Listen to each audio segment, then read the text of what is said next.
Pero lo que pasa es que en América Latina hay que desconfiar de la justicia, de las decisiones que toma la justicia. A la justicia hay que respetarla, pero está demasiado digitada, demasiado influida. Al doctor Cerrón le dieron una sentencia antes de las elecciones. Un juez de primera instancia. Hace 3 meses, inocente, pero ya no lo dejaron postular. Claro. ¿Y Lula?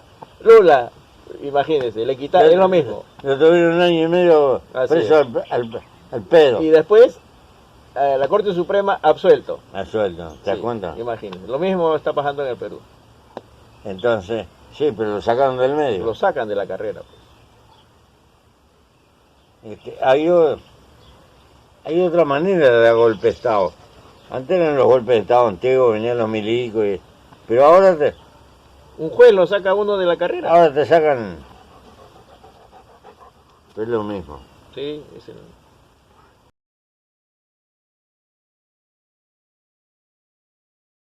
Realmente Perú nos llena siempre de sorpresas y de novedades. Desde el punto de vista jurídico ha demostrado ser un país formidablemente creador.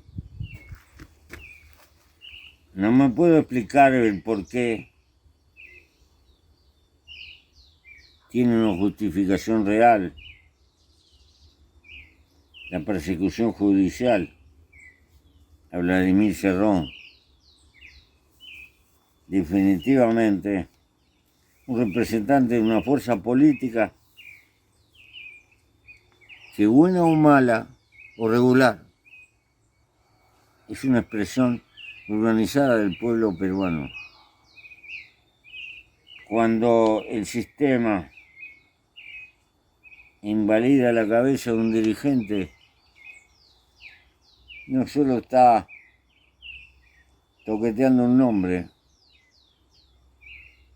está afectando a una colectividad de que está nucleada.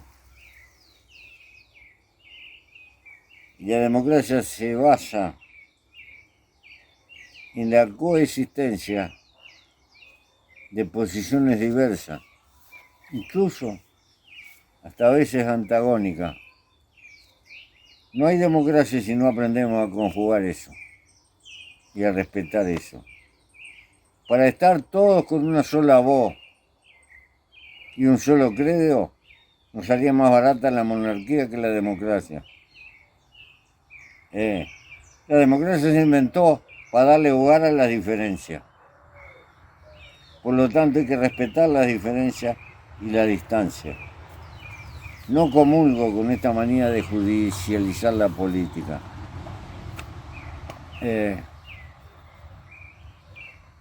Es una nueva moda que cunde en nuestra pobre América Latina. Suerte, pueblo peruano.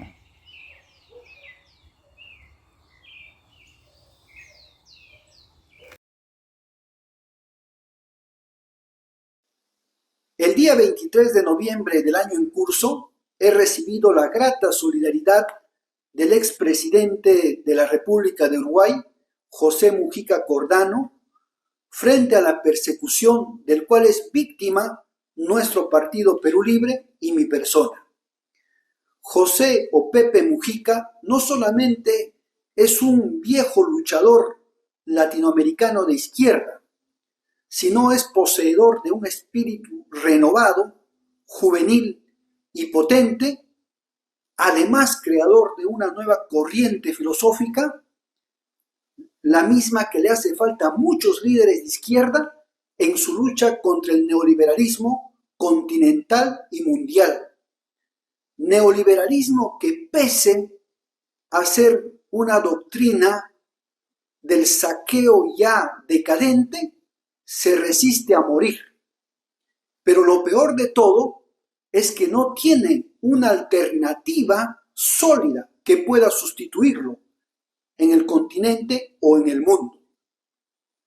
José Mujica nos ha podido evidenciar tras sus comentarios de que esta política del neoliberalismo asociada al fascismo está en repunte nuevamente en América Latina.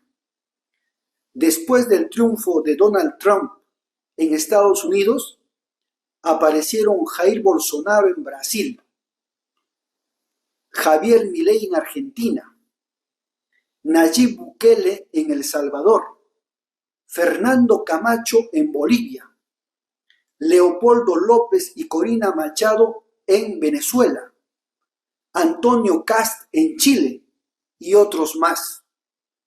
Pero esta vez el fascismo ya no aplica el método clásico del golpe, sino utiliza tres tácticas diferentes. Primero, llegar al poder y al gobierno mediante proceso electoral.